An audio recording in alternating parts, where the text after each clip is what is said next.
Alright, I have had a very good suggestion that the second form is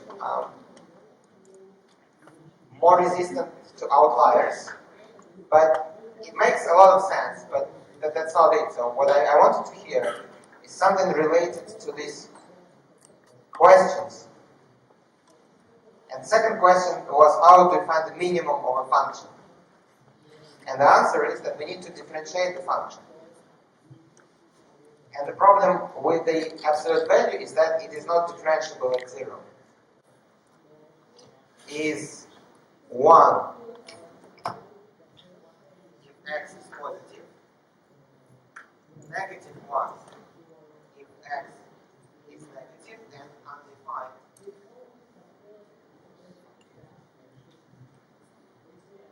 x is 0. So the problem with the absolute value is just that sometimes its derivative is undefined.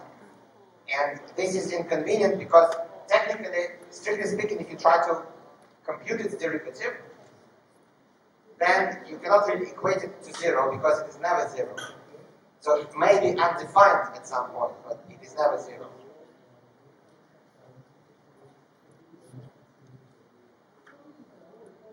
And this is the true reason why this error term in the form of so-called ordinary least squares is very popular.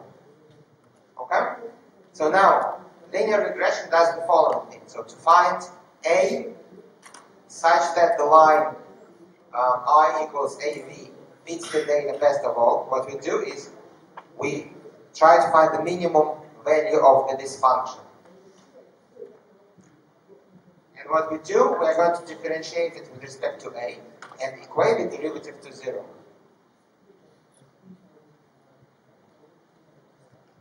And if you look at this, you will see that A can be taken out, and you can just solve for it. So that there is the equation on A that we get is a linear equation. There is a unique solution. So that unique solution must be the minimum that we are looking for.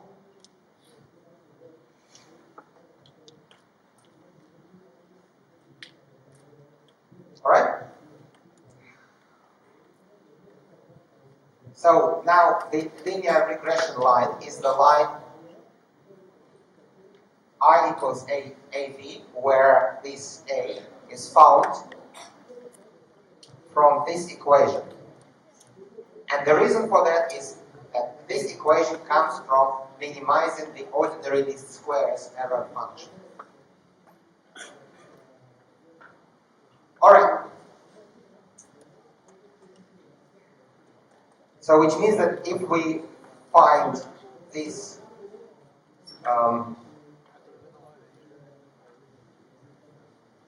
linear regression, then we are going to get this line. And the slope of this line is our coefficient A. And from Ohm's law, this coefficient A is the inverse of resistance, electrical resistance.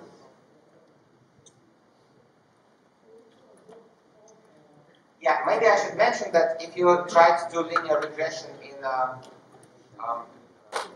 some software, I do it in R.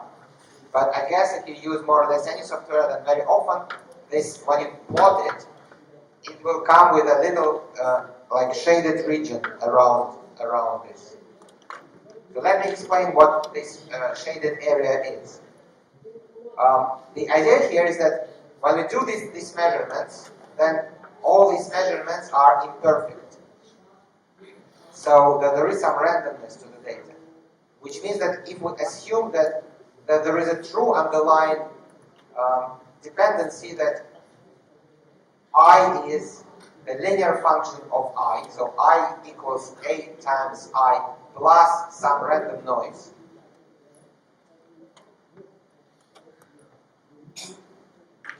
Then, when we measure this A from data, this measurement is also random. So basically, since our data is noisy, is random, it means that the outcome of this is also noisy. So the true dependency, so the true line that shows how the true I depends on the true V may not be the same as what we measure. So what we measure is just the most likely estimate that we can get based on the data. So this area is the following thing. So it tells us that the blue line is the most likely estimate. But if we believe that the true model is the linear model, then the true value of A is with 95% probability is in this gray area. This is what it means. Okay, maybe let us do a more general case of linear regression. So, in the first example, we assume that one variable is some unknown coefficient times the second variable. So now we assume that our dependent variable y is some coefficient a times independent variable x plus another coefficient b. And basically we have a very similar ordinary least squares error, only now it is a function of two parameters, a and b. So in the first example, we assume that the true model has only one parameter, a. So now we assume that the true model has two parameters, a and b.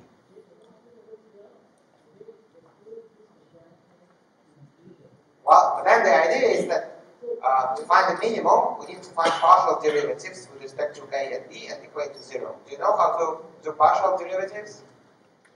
Okay, great. And then if you do it,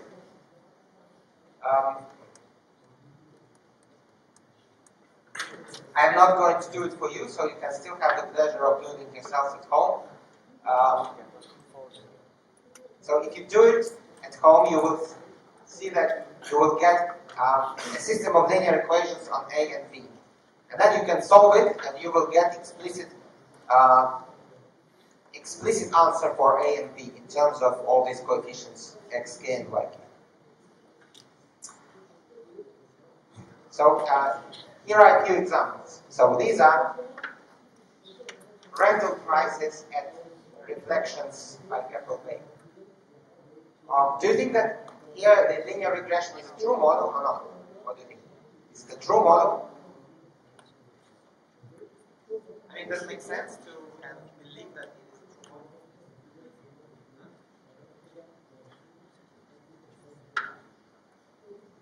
Well, of course it is imperfect because there is noise. So noise here comes from the fact that some units are higher floors and they may be more expensive, or maybe they have a nice view, so they are more expensive. Of course, so the unit in the same condominium, two different units with the same area will cost different price, of course. But the question is, if we kind of don't know, if we do not take into account things like the view or, I don't know,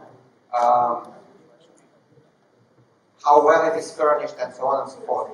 So if we just consider like two units and one is twice as big as the first one. So is it true that we expect to pay to double the price? It's true, right? Strictly speaking, if we try to extend this, so notice that the minimum possible area here is 900 square feet. But you could imagine that we could extend this straight line to calculate a hypothetical price of a non-existent unit with, I don't know, 500 feet, 100 feet, and probably 0 feet area. Of course, such a unit does not really exist. But we could try to extend the line, and then we would get the constant term in the linear regression. So here, the constant term of the linear regression, roughly speaking, it tells us it is going to be the monthly fee for leave it in the corner. So like, I don't know how much you have to pay to for cleaners, for security guards, and so on and so forth. And the coefficient here at the linear regression is the price per square foot. So here, this linear model makes a lot of sense. So here we can believe that it is actually a true model. Of course, it is not perfect in the sense that there is a lot of noise caused by different conditions in apartments of the same area, but it is still a good model. What about fuel consumption? So if the y-axis is miles per gallon and the x-axis is displacement, is it a true model?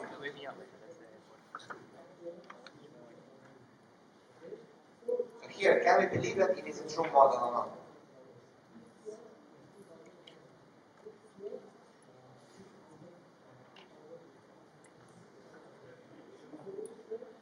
Now, here, on the contrary, this linear model does not make sense at all, because you can imagine that hypothetically there could exist cars with really huge engine,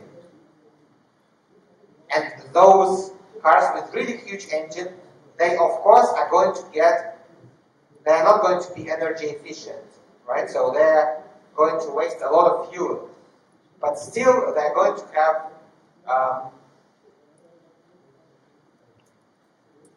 positive miles per gallon. But at the same time, if you try to extend this line, so imagine that if you try to extend it a little bit further down, then it is going to cross the x-axis, and for large enough values of displacement, this linear model is going to tell us that the miles per gallon should be negative, which does not make sense at all. So, which means that here, there is no way that the linear model is true. So we could, of course, just feed the regression line into data. So we could find a line that kind of is the best fit to the data, but here it obviously just does not make sense at all. So here the true model would probably be something like hyperbola. So curve that goes like this. Something like 1 over x.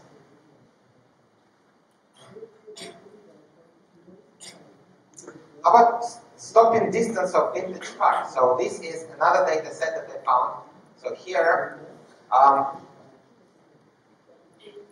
every point is a car. It is an old car. So something like, I don't know, 100 years old car. All these cars are vintage cars. And they measured stopping distance. So depending on the speed that the car is currently going, they tell the driver to stop, so the driver applies the brake, and they measure the stopping distance. So the stopping distance is measured, I'm not sure, it's probably in feet, not in meters. I believe that it must be feet. But in any case, so what should be the right model here? Okay, so can you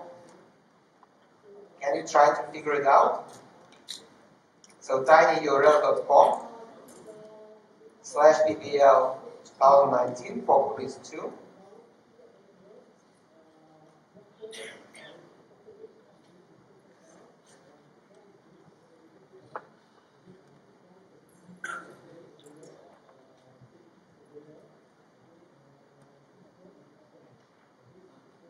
Right, so here you need, are you familiar with kinetic energy? From physics, I hope you are. And so based on this formula for kinetic energy, can you guess the right model for stopping distance? S of v, where v is the speed of the car.